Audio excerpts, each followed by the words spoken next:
வணக்கம் தலைமையிலே. Surgical strike இன்னைக்கு நம்ம அடிக்கடி கேள்விப்படுற வார்த்தைகள் சர்ஜிக்கல் ஸ்ட்ரைக், சர்ஜிக்கல் ஸ்ட்ரைக். அது மோடிஜி ஆட்சிக்கு வந்த பிறகு இந்த வார்த்தை நமக்கு பழக்கமாயிருக்கு. இணையத்தில் சேர்ந்தீங்கன்னா சர்ஜிக்கல் ஸ்ட்ரைக் பற்றி பார்த்தீங்கன்னா நம்ம இந்திய கமாண்டோஸ் பண்ண மிலிட்ரி பண்ண ஊரி ஸ்ட்ரைக் வரும். அதை தனியாக பேசிக்கலாம். இன்னைக்கு ஒரு அழகான சர்ஜிக்கல் ஸ்ட்ரைக்கை நான் இன்னைக்கு பார்த்தேன். அதை உங்கள்கிட்ட பகிர்ந்து கொள்ளணும் தான் இதை பேசுகிறேன். சர்ஜிக்கல் ஸ்ட்ரைக்ங்கிற வார்த்தையை மருத்துவத்துறையிலிருந்து இராணுவத்தால் எடுக்கப்பட்டிருக்கு. சர்ஜரினா என்ன? உடம்பு வந்து மிக பெருசாக இருந்தாலும் எந்த இடத்துல பிரச்சனையோ அந்த இடத்த மட்டும் கிழிக்கிறது, மற்ற இடத்த பத்திரமாக்கிறது. இதுதான் சர்ஜரி. அதையே தான் இங்கே செய்கிறாங்க. எவனை தூக்கணுமோ, எவனை அழிக்கணுமோ, எந்த இடத்த தரமட்டம் பண்ணுமோ அதை மட்டும் செய்யணும். மிச்சம் இருக்கிறதுலாம் அப்படியே பத்திரமா இருக்கணும். இதுதான் சர்ஜிக்கல் ஸ்ட்ரைக்.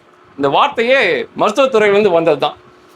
இது நான் பேசுறது இன்னைக்கு எங்கே நடந்ததுன்னா, காசா நகரில் நடந்துச்சு. காசாவில் வந்து ஐக்கிய நாடு சபை வந்து ஒரு ஸ்கூல் வச்சிருக்கிறாங்க. மிகப்பெரிய ஸ்கூல் அது. காசாவில் வந்து UNRAWன்னு சொல்லி ஒரு நிறுவனம் இருக்கு. அது ஐக்கிய நாட்டு சபையோட நிறுவனம். அவங்களோட வேலை என்னன்னா, உலகம் பூரா பணம் திரட்டி, அதாவது நீங்களும் கூட அதில் ஒரு கொடுத்துருக்கலாம். அந்த பணத்தின் மூலமாக காசா வாழ் மக்களுக்கு நலக்கு திட்டங்கள் செய்யணும். அப்படி கட்டப்பட்ட ஸ்கூல் தான், மிகப்பெரிய ஸ்கூல் அது.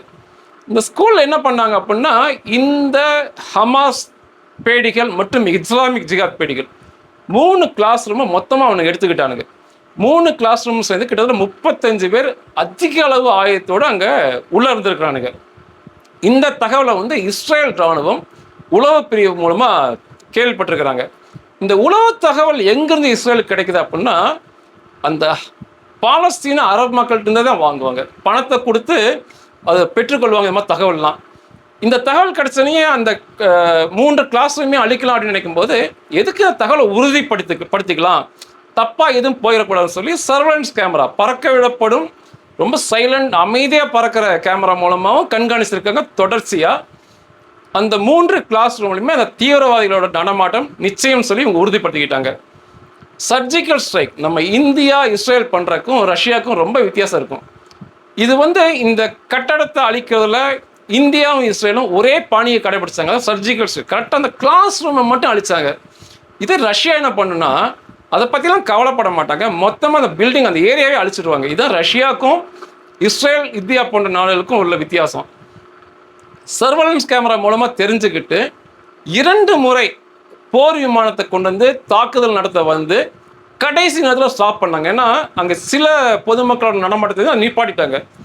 3வது முறை கம்ப்ளீட்டாக அங்கே பொதுமக்கள், குழந்தைகள் மிக அதிக அளவில் தெரிஞ்சுக்கிட்டு அந்த 3 கிளாஸ் ரூமையும் தரமட்டம் பண்ணிட்டாங்க போர் விமானம் மூலமாக. நீங்கள் பார்க்குற புகைப்படங்கள் அத்தனையுமே இஸ்ரேலுடைய அதிகாரப்பூர்வ இராணுவ புகைப்படங்கள். அங்கிருந்த தீவிரவாதிகளை சம்பவ இடத்துலையே பாதிக்கு கொல்லப்பட்டாங்க. மிச்சம்லாம் ஹாஸ்பிட்டலுக்கு எடுத்துகிட்டு போனாங்க. துரதிருஷ்டவசமாக அங்கிருந்த சில பொதுமக்களும் கூட பக்கத்து ரூமில் இருந்தவங்களும் கொல்லப்பட்டாங்க. இதுதான் நடந்த விஷயம். ஆனால் இந்த இஸ்லாமிய அரேபிய ஊடகங்கள் அந்த பொதுமக்களுடைய பிணங்களை மட்டும் வரிசையை வச்சு ஒப்பாரி மேல் ஒப்பாரி, கிட்டத்தட்ட 1000 சேனலுக்கு மேலே இவனுக்கு ஒப்பாரி மேல் ஒப்பார வைக்கிறாங்க. ஆனால் உண்மை என்னன்னா, இதுதான் நடந்த உண்மை. நீங்கள் கூட அவங்களோட ஒப்பாரியை பார்த்துருக்கலாம். நீங்கள் கூட ஒரு கோவப்பட்டுருக்கலாம், என்ன இஸ்ரேல் இப்படி போய் ஒரு சின்ன பிள்ளைகளை பெண்கள்லாம் கொள்றாங்கன்னு. நடந்தது இதுதான், சர்ஜிக்கல் ஸ்ட்ரைக் நடந்தது. இதில் இன்னொரு கூடுதல் தகவல் இது. கம்யூனிஸ்ட் கட்சியில் என்ன சொல்லியிருக்காங்கன்னு, இந்தியாவில் வந்து இஸ்ரேல் இதற்கு பயன்படுத்திய ஆயுதம் வெடிகுண்டு இந்தியாவிலேருந்து போயிருக்கு. அங்கே அந்த ஆயுதத்தை வந்து மிச்சத்தில் பார்க்கும்போது அங்கே இந்தியான்னு சொல்லி எழுதியிருக்குன்னு சொல்லி மிகப்பெரிய குற்றச்சாட்டை சொல்லியிருந்தாங்க. அனுப்புன ஆயுதங்கள் எல்லாம் திரும்ப வாங்குங்கன்னு சொல்லி கம்யூனிஸ்ட் கட்சி சொல்லியிருக்கு. முகநூலில் வந்து தீக்கதின்னு சொல்லி அவங்களுக்கு ஒரு பேஜ் இருக்கும். அதில் பார்த்தீங்கன்னா இந்த கட்டுரை எழுதப்பட்டிருக்கு. இது உண்மையா அப்படின்னா 100% உண்மைதான். இப்போ இந்தியா இஸ்ரேலுக்கு ஆயுதம் கொடுத்துட்டு தான் இருக்கு. ஒரு காலத்தில் நம்ம அதிகமாக வாங்கிட்டு இருந்தோம். இப்போ கொடுக்க வேண்டிய டைம் கொடுத்துட்டு இருக்காங்க. பொதுவாக வந்து ஒரு நாடு சண்டைக்கு போகுது அப்படின்னா, அது பெரிய சண்டையாச்சுன்னா 1 மாதத்துக்கு தேவையான ஆயுதங்கள் தான் அந்த நாட்டில் இருக்கு. இதுதான் பொதுவான கருத்து. அப்போ அதுக்கு மேலேனா சோர்ஸ் பண்ணி தான் ஆகணும். இப்போ இஸ்ரேலுக்கு நம்ம வந்து ஆயுதங்கள் கொடுத்துட்டு தான் இருக்கோம். மத்திய அரசு நிறுவனம் மூலமாகவே ஆயுதங்களை அனுப்பியிருக்கிறாங்க. கண்டெய்னர் ஷிப்மெண்ட்டாக போயிட்டு இருக்கு. இப்போ திரும்ப ஒரு ஷிப்மெண்ட் போயிருக்கு. சத்தமே இல்லாமல் எந்த வழியாக கொடுத்தனே தெரியாமல் எப்படி போச்சுனே தெரியாமல் அனுப்பிட்டாங்க மத்திய அரசு நிறுவனம் மூலமாக. அதே சமயம் தனியார் ஆயுதம் தயாரிப்பு நிறுவனம் வந்து கண்டிப்பாக கொடுத்து தான் ஆகணும், அக்ரிமெண்ட்டே அப்படி தான். இப்போ அதானி வந்து மிகப்பெரிய அளவில் ஆயுதங்கள் இங்கே உற்பத்தி பண்ணுறாரு. இதுக்கு 2 பார்ட்னர், ஒன்று இஸ்ரேல், ஒன்று ஒரு பார்ட்னர் அதானி இந்தியாவில் ஒரு பார்ட்னராக இருக்கிறாங்க. இஸ்ரேல் வந்து அங்கே டெக்னாலஜி எல்லாம் தராங்க, இங்கே அதை உற்பத்தி பண்ணுறாங்க, இங்கே இருக்க இந்தியாவுக்குள்ள தான் உற்பத்தி பண்ணுறாங்க.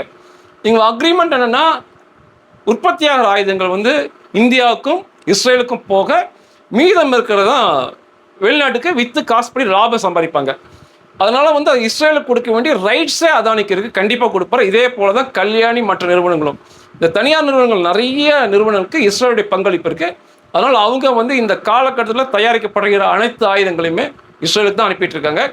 ஆக மொத்தம் இந்தியா ஆயுதங்கள் கொடுத்துட்டு தான் இருக்குது. ஒருவேளை அமெரிக்கா வந்து இன்னும் தொடர்ந்து கொடுக்க மறுத்தால் இந்தியாவிலிருந்து ஏகப்பட்ட ஆயுதங்கள் இஸ்ரேலுக்கு போகும்னு சொல்லப்படுது. அது கம்யூனிஸ்ட் பத்திரிகைகள் எழுதியிருந்தாங்க, கொடுக்கப்பட்ட ஆயுதங்களை திரும்ப வாங்குன்னு. தவறாக புரிஞ்சுக்கிட்டீங்க, அதெல்லாம் போட்டு அங்கே அடித்து கொளுத்திட்டாங்க, வெடிச்சிட்டாங்க. இனிலாம் அங்கே போய் திருப்பி எடுக்கணும்னா அங்கே இருக்க மண்ணை தான் எட்டு வரணும், தரையோட தரை பண்ணிட்டாங்க. ஒரு சர்ஜிக்கல் ஸ்ட்ரைக்கு அருமையான உதாரணம் அது. அதே சமயத்தில் இன்னொன்று புரிஞ்சுக்கணும், ஒரு வீரமான ஆம்பளைனா நேருக்கு நேர் நின்று சண்டை போடணும். ஒரு ஆம்பளை மாதிரி நடந்துக்கணும், இவனுக்கு ஆம்பளையாக இருக்கணும். அது எதுவுமே இவனுக்கு கிடையாது. பொதுமக்களை போய் நைட்டு போய் கொண்டுகிட்டு குழந்தைகளை கொண்டுட்டு வழக்கம் போல் இந்த மாதிரி ஸ்கூலுக்குள்ளே போய் திட்டம் போட்டு ஒளிஞ்சுக்கிறது, அதாவது கொரில்லா தாக்குதல் கூட அவனுக்கு நடத்தலாம். ஒரு இஸ்ரேல் இராணுவத்தை கொண்டுட்டு எங்கோ காடுகளில் மலைகளில் போய் ஒளிஞ்சுக்கலாம், அப்படி தான் செய்யணுமே ஒழிய இப்படி குழந்தைய படிக்கிற இடத்துல வந்து ஒளிகிறது மிகப்பெரிய தப்பு. இந்த ஒப்பாரி வைக்கிற இஸ்லாமிய அரபு ஊடகங்கள் முதல்ல இந்த கேள்வி வைக்கிறாங்க, ஏன்டா போய் ஒரு ஆம்பளை மாதிரி சண்டை போடாமல் ஏன்டா குழந்தைய படிக்கிற ஸ்கூலில் போய் ஒளிஞ்சுக்கிட்டு நீங்கள் முதல்ல அவனை தான் போய் கேட்கணும். அதே போல் இந்த ஐநா சபையுமே கண்டிச்சிருக்கு, அவங்களுமே அதை கேட்கணும். ஏன்டா நாங்கள் நடத்துகிற ஸ்கூலுக்குள்ளே, அது குழந்தைய படிக்கிற ஸ்கூலுக்குள்ளே ஏன்டா போய் நீ முதல்ல ஒளிஞ்சுக்கிட்ட?